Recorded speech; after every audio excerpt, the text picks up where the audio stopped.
여러분, 우리는 한 가지 근본적인 질문을 던져야 합니다. 국가란 무엇인가 하는 질문입니다. 가정이 확대된 것이 바로 국가입니다.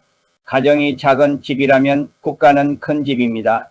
그렇다면 우리가 국가의 정치를 외면한다는 것은 우리 자신의 집이 무너져 가고 있는데도 그 집이 완전히 망할 때까지 그저 바라보고만 있는 것과 다르지 않습니다.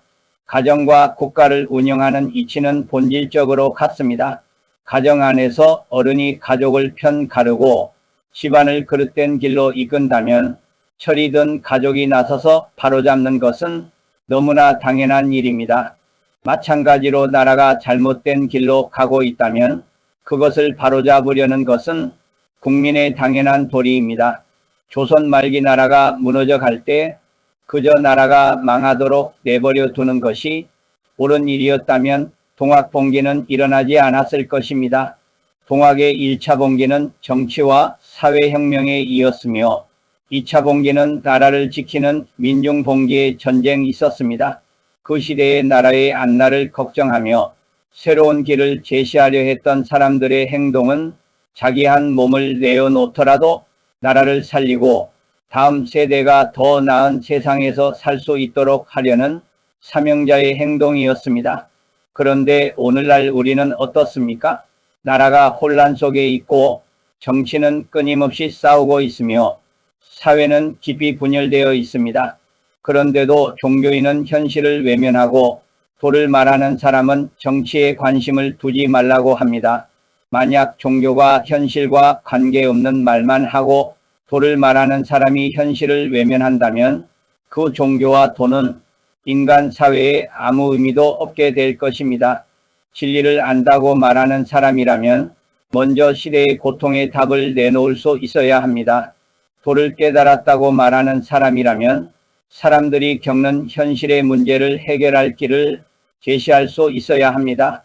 세상이 고통받고 있는데도 그 고통에 대한 답을 말하지 못한다면 그것은 참된 깨달음이 아닙니다.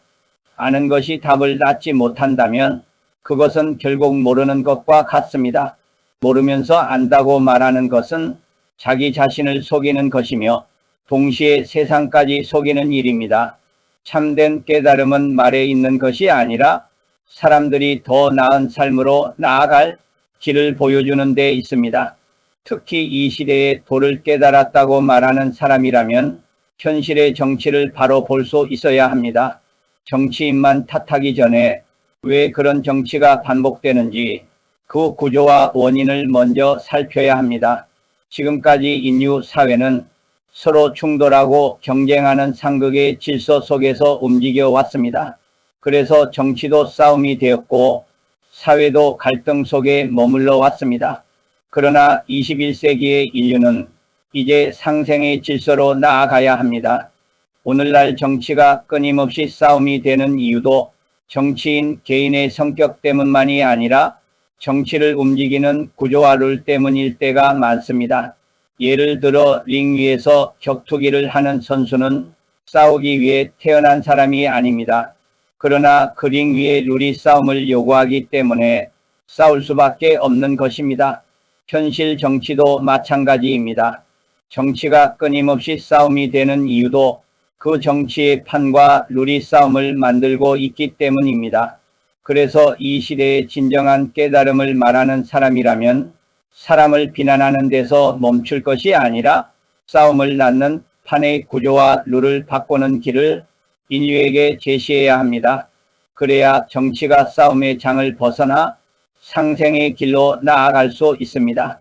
여러분, 국민이든 종교인이든 또 도를 말하는 사람이든 국가의 일과 정치에 무관심해지는 것은 결코 작은 잘못이 아닙니다.